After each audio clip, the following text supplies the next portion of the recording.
తెలంగాణలో TDP, BJP పొత్తు.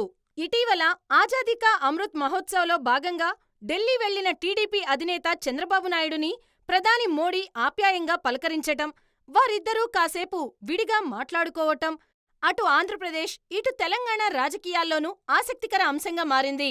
దీంతో రెండు తెలుగు రాష్ట్రాల్లోనూ టీడీపీ, బీజేపీ పొత్తులపై హాట్ టాపిక్ గా మారింది. నిప్పులేనిదే పొగరాదు అన్నట్లు దీనికి కారణాలు లేకపోలేదు. ఇటీవల తెలంగాణలో అధికారమే లక్ష్యంగా బీజేపీ అడుగులు వేస్తోంది. ఈ నేపథ్యంలోనే బీజేపీ సీనియర్ నేత ఒకరు అమిత్ షాతో ఒక కీలకమైన విషయం చెప్పారట.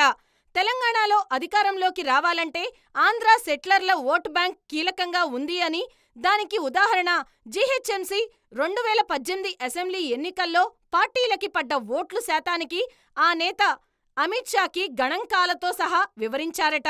తెలంగాణలో టీడీపీకి నాయకులు ఎవరూ లేకపోయినా మెజారిటీ కార్యకర్తలు, చంద్రబాబు, టీడీపీ అభిమానులు ఉన్నారు.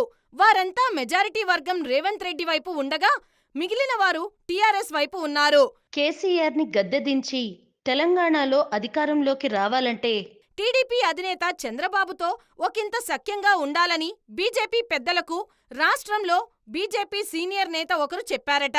గణాంకాలతో సహా ఓటు బ్యాంకుని లెక్కలేసుకొని కేంద్ర పెద్దలు ఆజాదీ కా అమృత్ మహోత్సవ్ కోసం చంద్రబాబు ఢిల్లీ వెళ్లగా ఆయనతో సఖ్యంగా మెలిగారు.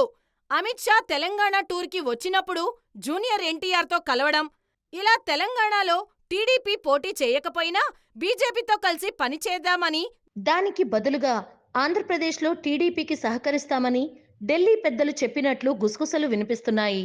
కేసీఆర్ ని గద్దెదించేందుకు సెట్లర్ల ఓట్ బ్యాంకుని టార్గెట్ చేసిన బీజేపీ ఒక్క విషయం మర్చిపోతోంది. ఒకవేళ తెలంగాణలో టీడీపీ, బీజేపీ జట్టు కడితే కేసీఆర్ నెత్తిన పాలు పోసినట్లే. కేసీఆర్ మళ్లీ సీఎం అవటానికి బీజేపీనే సహకరించినట్లు అవుతోంది. ఎందుకంటే 2018 ఎన్నికల్లో మహాకూటమి కట్టి కేసీఆర్ని గద్దెదించాలని భావించిన కాంగ్రెస్ గతే బీజేపీకి పడుతోంది.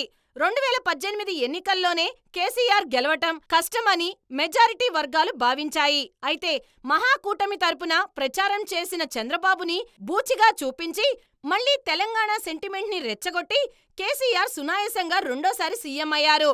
ఇప్పుడు మళ్లీ బీజేపీ, టీడీపీతో పొత్తు పెట్టుకుంటే కేసీఆర్ గెలుపుకి రెడ్ కార్పెట్ వేసినట్లే. వాస్తవానికి తెలంగాణలో మెజారిటీ ప్రజల్లో కేసీఆర్ పట్ల తీవ్ర వ్యతిరేకత ఉంది అనేది వాస్తవం.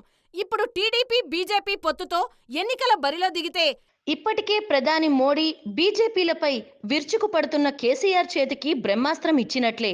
మళ్లీ చంద్రబాబునే బూచిగా చూపించి కేసీఆర్ మూడోసారి గెలుస్తారు. అప్పుడు కాంగ్రెస్ చేసిన తప్పునే ఇప్పుడు బీజేపీ చేస్తూ కేసీఆర్ గెలుపుకి కారణం అయినట్లు అవుతోంది. అందుకే టీడీపీతో పొత్తు లేకుండానే బీజేపీ ఎన్నికల బరిలో దిగితేనే మెరుగైన ఫలితాలు ఉంటాయి అని రాజకీయ విశ్లేషకులు భావిస్తున్నారు. అయితే ఇక్కడ ఒక్క విషయం గుర్తుపెట్టుకోవాలి. రాజకీయ చతురతకి మారుపేరైన మోడీ, అమిత్ షా ఎత్తుగడలను అంత తేలిగ్గా ఊహించలేం. ఎలాగైనా కేసీఆర్ని గద్దెదించాలన్న లక్ష్యంతో దూసుకుపోతున్న బీజేపీ మునుముందు మరెన్ని రాజకీయ ఎత్తుగడలను వేస్తుందో వేచి చూద్దాం. హాయ్ ఫ్రెండ్స్, మా టుడే టుమారో యూట్యూబ్ ఛానల్ చూస్తున్నందుకు చాలా థ్యాంక్స్. మరిన్ని లేటెస్ట్ వీడియోస్ కోసం వెంటనే సబ్స్క్రైబ్ చేయండి. అలాగే ఈ బెల్ ని కూడా రింగ్ చేసేయండి. మా నోటిఫికేషన్స్ అన్ని మీ మొబైల్లో వస్తాయి. అలాగే మా వీడియోస్ మీకు నచ్చితే లైక్ చేయండి, షేర్ చేయండి, నచ్చకపోతే కామెంట్ చేయండి.